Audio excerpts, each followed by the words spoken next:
반갑습니다. 2021 청년들과 함께하는 집콕 종교문화 순례에 오신 것을 환영합니다. 저는 원불교 양자훈 교무입니다. 이번 종교문화 순례를 통해서 우리 문화유산을 탐방하고 잠시나마 마음을 다스리는 유익한 시간이 되시기를 기원합니다. 원불교는 그 연원을 불법에 두고 있으며 시대에 맞는 새로운 종교입니다. 외면상으로도 두드러지게 나타나는 차이는 신앙의 대상의 상징이 다르며 불교와의 역사적 교섭 관계가 전혀 없다는 사실입니다. 원불교는 교조이신 소태산 박중빈 대종사의 깨달음의 상징인 일원상을 신앙의 대상과 수행의 표본으로 하여서 불법의 생활화, 대중화, 시대화를 꾀했던 종교입니다. 누구나 배울 수 있고 누구나 할 수 있는 마음 공부로서 정신 개벽을 이루고자 하는 목표를 가진 현대적 종교라고 말할 수 있겠습니다. 특별한 장소, 특별한 행위로 이뤄가는 수행과 신앙이 아니라 일상생활 속에서 그 마음을 챙기고 그 마음을 표현하며 생활 속에서 피어나는 현실, 실현 종교라고도 말씀드릴 수 있겠습니다. 원불교는 일원상을 믿습니다. 원불교의 신앙의 대상은 일원상입니다. 이것을 우리는 법신불, 사은이라고 이야기합니다. 일원상은 진리의 상징이며 진리를 사진으로 찍어둔 모습과도 같습니다.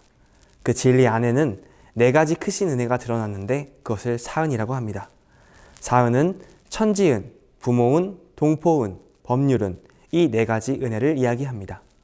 천지는 이 우주 자연이 움직이는 이치의 은혜, 세상 모든 부모님과 나의 부모님에 대한 은혜, 나와 함께 살아가는 수만 가지 생명들의 은혜, 나를 지켜주고 보호해주는 법률의 은혜, 이 4가지가 다 큰 은혜이자 부처님의 나타나심이라고 말할 수 있습니다. 그렇기 때문에 원불교의 신앙 표현은 처처불상, 곳곳이 부처님, 사사불공, 일마다 불공입니다. 그렇기 때문에 우리의 주변에 있는 모든 인연들, 생물들, 자연들은 모두 부처님이 되어집니다. 우리 삶 속에서 부처님들이 존재하는 겁니다.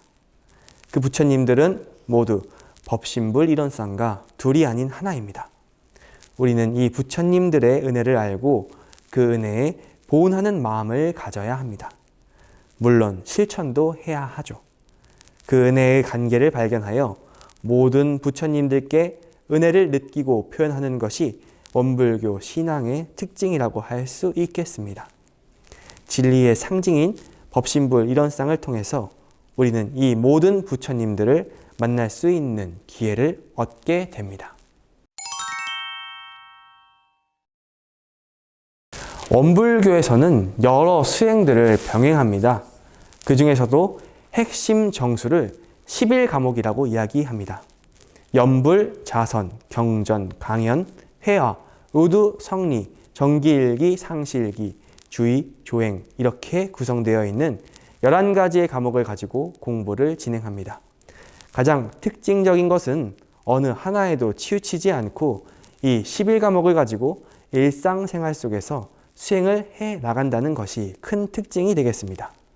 아침 저녁으로 자선과 염불을 하고 자기 전에 상시 정기일기를 통해 하루를 점검하고 때때로 동지 도반들과 회화를 통해서 지견을 넓혀가고 일이 없을 때 경전, 의두, 성리를 통해 지혜를 밝혀나갑니다.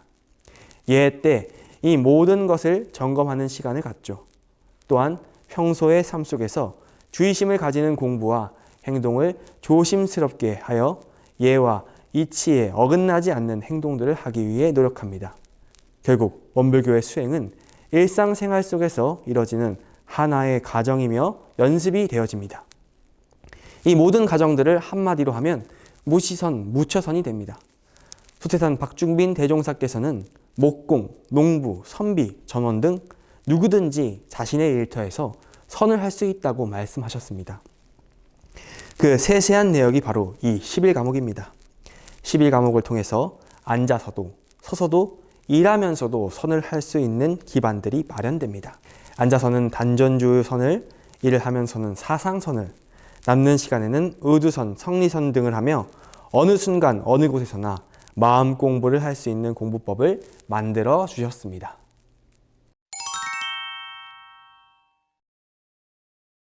이곳은 원불교 신앙의 대상인 법신불 일원상을 봉안하는 법당입니다. 교당의 중심이 되는 건물이죠. 사찰의 대웅전이나 대각강전에 해당합니다. 대각전은 될 수 있는 대로 군의 가장 신선한 위치에 있어 일상 거서와 서로 혼잡됨이 없게 하라고 2대 종법사이신 정산 종사님께서 말씀을 해주셨습니다. 원불교의 의식과 신앙 활동들이 이뤄지는 주 공간이 되겠습니다. 따라서 대각전에서는 예를 비롯한 기도, 열반기념제, 천도제 등 여러 의식 활동들이 이뤄집니다. 그렇기 때문에 각 교당 내에서 가장 성스러운 공간은 이 대각전이 됩니다.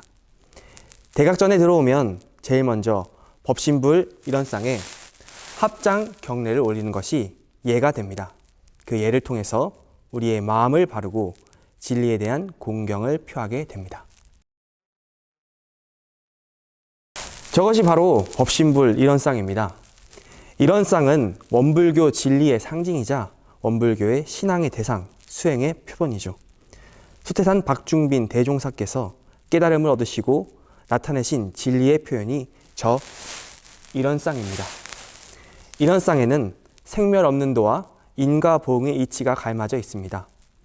원불교에서는 저 일원상을 가지고 모든 부처님을 발견하고 내 안의 진리를 발견하려고 노력합니다. 교조이신 소태산 대종사께서는 깨달음을 얻으시고 만유가 한 체성이며 만법이 한 근원이로다. 그 가운데 생멸 없는 도와 인과 보응되는 이치가 서로 바탕하여 한 뚜렷한 기틀을 지었도다라고 말씀하셨습니다. 네, 이곳은 선실 혹은 소법당이라고 부르는 곳입니다. 선실은 선을 수행하는 곳입니다. 흔히들 명상이라고 이야기하는 것인데요. 원불교에서도 선은 중요한 수행법 중 하나가 됩니다. 원불교 수행의 표어가 무시선, 무처선인데요. 선이라고 하는 것은 각자의 마음에 집착과 분별심을 없게 하여 스스로 가지고 있는 부처님의 마음을 찾아가는 수행법의 총체라고 이야기할 수 있습니다. 아침에 하는 자선도 이 선공부의 일종이죠. 그렇기 때문에 하루를 여는 아침 자선은 중요한 하나의 시작이 되어집니다. 아침 자선을 잘 챙기느냐가 하루를 결정한다는 것이죠. 또한 저녁에 이뤄진 연불도 이것에서 이뤄집니다. 하루를 마무리하는 연불을 통해서 하루를 정리하고 다음 날을 준비하는 것이죠. 아침과 저녁을 이 공간에서 함께 하기 때문에 선실은 수행의 공간이자 우리의 삶의 시작과 끝이라고 이야기할 수 있겠습니다. 또 이 외에도 아침 자선을 비롯해서 때때로 개인적인 선수행이 필요할 때 이곳을 사용합니다. 물론 원불교의 선공부는 무시선, 무처선을 표준으로 하고 있기 때문에 선실에서만 선을 할 수 있는 것은 아닙니다. 선실에서 이뤄지는 선공부와 더불어 일상생활 속에서 이뤄지는 사상선, 일중선이 함께 이뤄지고 있습니다. 누구라도 선공부를 하고 어디서든 선공부를 할 수 있다는 것이 원불교의 특징이니까요. 하지만 그렇다고 앉아서 하는 선공부가 중요하지 않은 것은 아닙니다. 일상생활 속에서 이뤄지는 수행과 시간을 내서 정기적으로 하는 수행은 서로 상호 보완적인 관계를 가지고 있기 때문에 서로에게 도움이 됩니다. 이 두 가지를 병행함으로써 원불교의 공부가 이뤄집니다. 이곳은 원불교 역사문화체험관 수태산 갤러리 대소유무입니다. 앞서 말씀드렸다시피 원불교에서는 명상을 일상생활 속에서 실현하고 실천하는 그것을 목표로 삼고 있습니다. 그 실행과 실천 속에 삶의 예술이 깃들어 있다고 생각하고 그것을 모티브하여 시각화한 곳이 바로 이곳입니다. 원불교의 명상은 최적화된 삶의 예술이라고도 이야기할 수 있다는 것을 이곳에서 보여주고 있습니다. 그렇기 때문에 그 시각화를 이 XR 공간, 이 스파이럴을 통해서 이루어지고 있습니다. 명상을 단순히 보이지 않는 개념에서 이제 XR을 통해 명상을 시각화 혹은 느낄 수 있는 단계까지 만들어 준 겁니다. 이 XR 공간을 통해서 명상을 조금 더 보이게, 느끼게 함으로써 명상에 대해 삶과 더욱더 친숙하게 만들어주고 삶과 예술을 하나로 이루어지는 그러한 공간이라고 이야기할 수 있겠습니다. 또 저쪽을 보시면 소태산 대종사의 생애가 담긴 10가지 조형물이 있습니다. 소태산 대종사의 생애를 10가지의 조형물로 간략하게 압축한 그 모습들을 확인할 수 있습니다. 함께 가시죠. 원불교를 창시하신 분은 소태산 박중빈 대종사님입니다. 소태산 박중빈 대종사께서는 어려서부터 여러 의문들이 많으셨던 분입니다. 그래서 의문의 성자라고도 불리시기도 합니다. 의문으로 깨달음을 이뤄가신 성자라는 뜻이죠. 어려서부터 천지 자연의 이치, 부모님 사이의 관계 등등 여러 곳에서 의문을 가지시고 어려서부터 의두연마하기를 끊임없이 해나가시던 분이었습니다. 이런 의문 가득하셨던 성자께서 당대의 대한민국의 세태를 보시면서 얼마나 많은 의문과 깨달음이 오고 가셨겠습니까? 그렇게 그 수많은 의문 속에서 대종사님께서는 일원상의 진리라는 깨달음을 얻으셨고 그로 인해 원불교가 태어났습니다.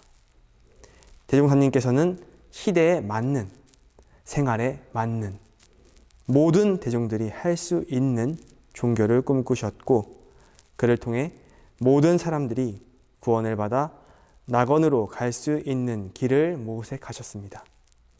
산속에서 그 어디 성스러운 곳에서가 아닌 지금 이 순간 우리가 사는 이곳에서 그 낙원을 찾길 바라셨습니다.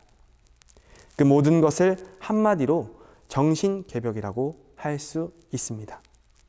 우리 원불교의 목표 또한 정신개벽으로 세상을 맑고 밝고 훈훈하게 만드는 것입니다. 항상 새로움은 낯설어지는 것에서 시작하는 것 같습니다. 그 낯섦에서 우리는 존재의 가치를 찾아가는 게 아닐까 싶습니다. 저에게는 익숙한 소태산 기념관이었지만 새롭게 여러분께 소개를 하는 시간을 갖게 되니 여태 느끼지 못했던 또 다른 새로움을 느낄 수 있었습니다. 또한 그 속에서 우리의 공간의 소중함을 느낄 수 있는 소중한 시간이었습니다.